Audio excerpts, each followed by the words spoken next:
August মাস আমাদের বাঙালি জীবনের শোকের মাস, বেদনার মাস। 1975 সালের 15 আগস্ট বঙ্গবন্ধুকে হত্যা করার মধ্য দিয়ে এই শোক যেন প্রগাঢ় হয়ে ওঠে।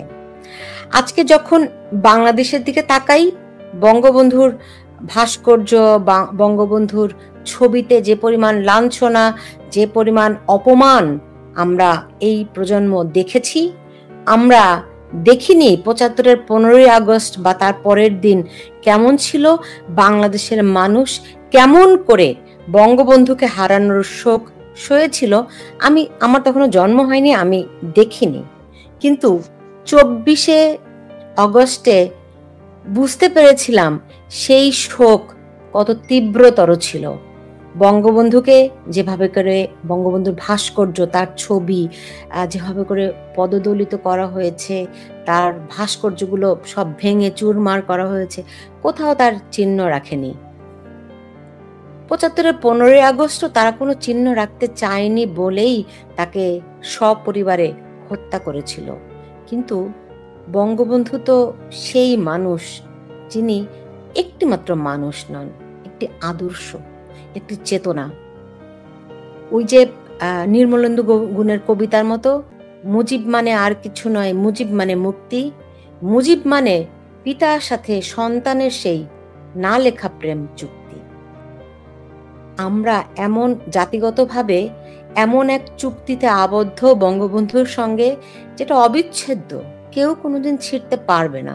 তা যত চেষ্টাই করা হোক না কেন, সেদিক থেকে বলা যেতে পারে এবারের আগস্ট ব্যতিক্রম হবে কিনা প্রশ্ন তুলছি এই কারণে, সেই 75-এর 15 আগস্ট যখন বঙ্গবন্ধুকে হত্যা করা হয়, তারপর থেকে আমরা দেখেছি এই আগস্ট মাস এলেই বাঙালি জাতি কুঁকড়ে থাকে একদিকে বেদনায়, অন্যদিকে নতুন কোনো আক্রমণের শঙ্কায়।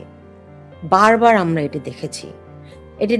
আমরা 2004 সালের, আপনারা জানেন যে 2004 সালের 21 আগস্ট গ্রেনেড হামলা হয়েছিল, যেখানে অনেক নিহত হয়েছিল। আপনারা কেউ ভুলে যাননি সেই 2004 সালের 21 আগস্ট গ্রেনেড হামলার কথা।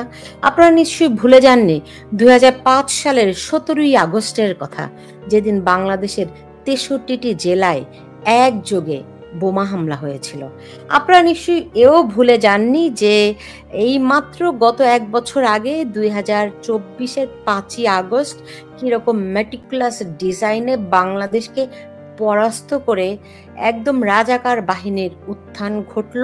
সেদিন হয়তো এতটা স্পষ্ট করে অনেকে অনুধাবন করতে পারেননি, কিন্তু এখন নিশ্চয়ই বুঝতে পারছেন যে 5 আগস্ট মেটিকুলাস ডিজাইনে কি ধরনের ভয়ঙ্কর পরাজয়ের মধ্য দিয়ে বাংলাদেশকে যেতে হয়েছে, এবং সেই পরাজয়ের গ্লানি আজও আমাদের মাথায় রয়ে গেছে। এরপরে আমরা দেখেছি 15 আগস্ট 2024-এর 15 আগস্ট, মাত্র গত বছর 24-এর 15 আগস্ট আপনারা জানেন যে বঙ্গবন্ধুর 32 নম্বর বাড়িতে কি ন্যাক্কারজনকভাবে এই ছেলেমেয়েরা সেদিন গান বাজনা করে ডিজে পার্টি করেছিল, কি ভয়ঙ্কর উল্লাস তারা করেছিল। কতটা অমানুষ হলে ওই কাজগুলো ওই রাতে করতে পারে সেটি আপনাদের নিশ্চয়ই বোধগম্য। আমি বলছি এই আগস্ট বিজয়ের হবে কিনা। কেন বলছি জানেন? 1971-এর আগস্ট মাসটি কিন্তু আমাদের জন্য বিজয়ের মাস ছিল। ইতিহাস ঘেটে দেখবেন 1971-এর 16 আগস্ট ছিল আমাদের মুক্তিযুদ্ধের অত্যন্ত একটি টার্নিং পয়েন্ট। সেই টার্নিং পয়েন্টে বাংলাদেশের যেই নৌ কমান্ডো, মুক্তিযুদ্ধের সময়কার নৌ কমান্ডো পরিচালিত হয়েছে, নৌ কমান্ডো বাহিনীর পরিচালনায় একটি অভিযান পরিচালিত হয়েছিল, সেটি ছিল অপারেশন জ্যাকপট। সেই অপারেশন জ্যাকপট পরিচালিত হয়েছিল একযোগে, পরিচালিত হয়েছিল চট্টগ্রাম বন্দরে, মংলা বন্দরে, এছাড়াও আরো দুটি নদী বন্দর, চাঁদপুর এবং নারায়ণগঞ্জে ওই একই 16 আগস্ট। এবং এই মাস জুড়ে নৌ কমান্ডাররা তাদের অপারেশনগুলো পরিচালনা করে অপারেশন জ্যাকপট নামে, যেটি ছিল মুক্তিযুদ্ধের 9 মাসের অত্যন্ত টার্নিং একটি পয়েন্ট। ফলে আগস্ট মাস শুধুমাত্র আমাদের শোকের মাস নয়, আগস্ট মাস আমাদের বেদনার মাস, আগস্ট মাস আমাদের গ্লানিরও মাস, পরাজয়েরও মাস। কিন্তু এই আগস্ট কি ঘটবে? এই আগস্ট কি, যেই পরাজয়ের গ্লানি আমাদের মাথায় এখন চেপে আছে, সেখান থেকে কি আমরা উত্তরণ ঘটতে পারবো? এই প্রশ্নটি রাখছি কারণ আপনারা জানেন যে ডক্টর ইউনূস সরকার তারা ২৯ জুলাই থেকে ৮ আগস্ট পর্যন্ত একটি জরুরি মানে সতর্কতা জারি করেছে বাংলাদেশে। তারা অনেক রকম আশঙ্কা প্রকাশ করছে। কি ঘটবে আমরা জানি না, কিন্তু চারদিকে একটা ভয়, অস্থির উৎকণ্ঠা। কেউ মানে পাখি ডানা মেলে উড়বে, নাকি পাখিটি একেবারে চিরতরে স্তব্ধ হয়ে যাবে, মনে হচ্ছে সেরকম একটি সময় আমরা এই আগস্টে অতিক্রম করছি। দেখা যাক কোন দিকে কি ঘটে, এবং বিজয় আসবে কি আসবে না সে তো সুনিশ্চিত নয়। তবে আমরা প্রত্যাশা রাখছি, আমরা ভাবছি যে কি হবে।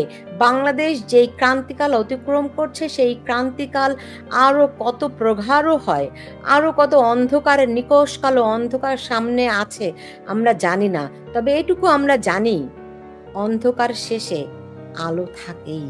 রাত যত গভীর হয়, সকাল তত কিন্তু নিকট হয়। সুতরাং আমরা জানি না অন্ধকারের কোন অবস্থায়, কোন প্রহরে আমরা আছি, কিন্তু সকাল নিশ্চয়ই